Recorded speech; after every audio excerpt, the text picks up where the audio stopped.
पंतप्रधान नरेंद्र मोदी सिंदूरसाठी ट्रम्प यांच्या खाली झुकले. खासदार प्रणिती शिंदे नरेंद्र मोदींवरती टीका करताना प्रणिती शिंदे यांच्या प्रतिक्रिया. ज्यांचे तत्व जमिनीशी जोडले गेले ते काँग्रेस सोडून जाणार नाहीत.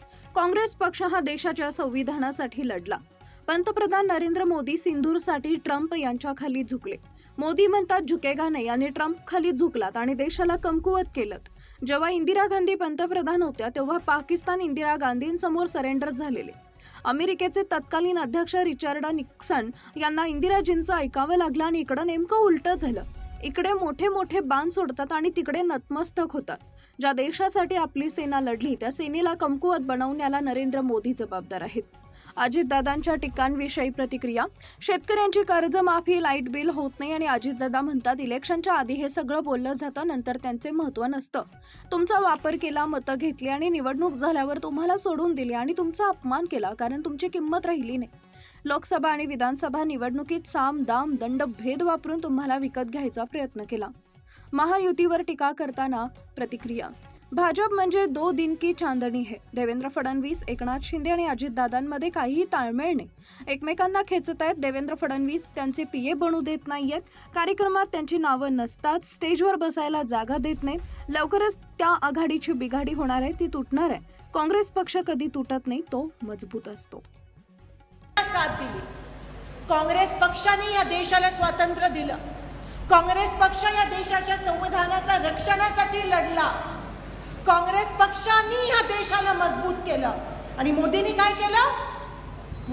केलं? ऑपरेशन सिंदूर मध्ये ट्रम्प तात्यांच्या खाली झुकले आणि काय म्हणतात झुकेगा नाही साला म्हणे. आओ तुम्ही ट्रम्प तात्यांच्या समोर झुकलात.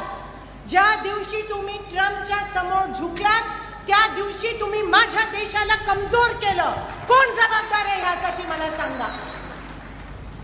जेव्हा इंदिरा गांधी पंतप्रधान होत्या तेव्हा पाकिस्तान इंदिरा गांधी समोर सरेंडर झालेलं आणि निक्सन जे अमेरिकेचे प्रेसिडेंट होते ते इंदिरा गांधींचं ऐकले, त्यांना ऐकावं लागलं आणि इकडे नेमकं उलटच झालं.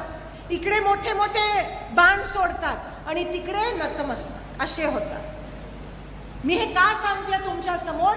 कारण का ज्या देशासाठी आपली सेना लढली त्या सेनाला कमकुवत बनवण्याच्या मागे मोदीजी जबाबदार आहे.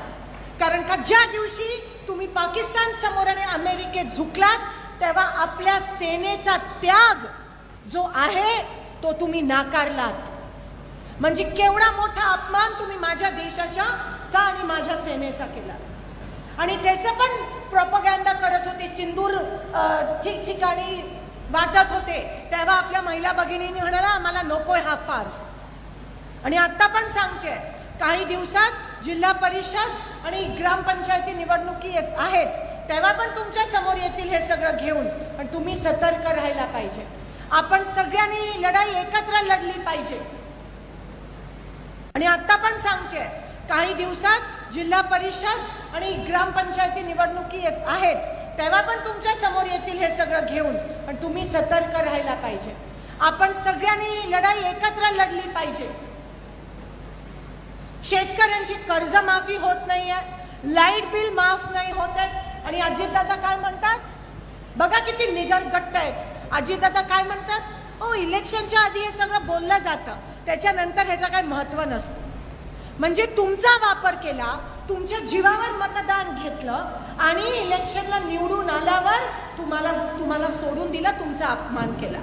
किंमतच राहिली नाहीये लोकांची. या अक्कलकोटमध्ये लोकसभेच्या इलेक्शनमध्ये आणि विधानसभेच्या इलेक्शनमध्ये साम दाम दंड वापरून तुम्हाला विकत घ्यायचा प्रयत्न केला. तुम्हाला विकत माणसांची किंमत राहिली नाहीये. लाडक्या बहिणीचा वापर केला. महाराष्ट्रात दिवाळखोर झालंय.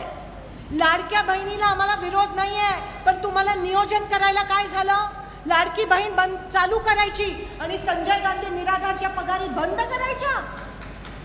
म्हणजे तिकडे एक विधवा बाई तिच्या आयुष्याच्या शेवटच्या संध्याकाळ जगतेय, तिचं तुम्ही तोंडातलं पाणी घास खेचून घेता आणि इकडे तुम्ही लाडक्या बहीण. हे फक्त दो दिन की चांदनी हे बीजेपीचं आहे ना, 2 दिन की चांदनी. आज बघा देवेंद्र फडणवीस, एकनाथ शिंदे आणि अजितदादांमध्ये काही तालमेल नाहीये, एकमेकांना खेचतायत.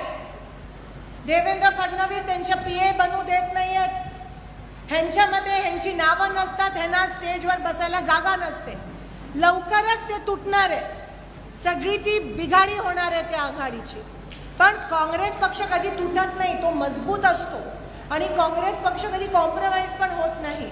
आणि म्हणून तुमचे मनापासून अभिनंदन करते.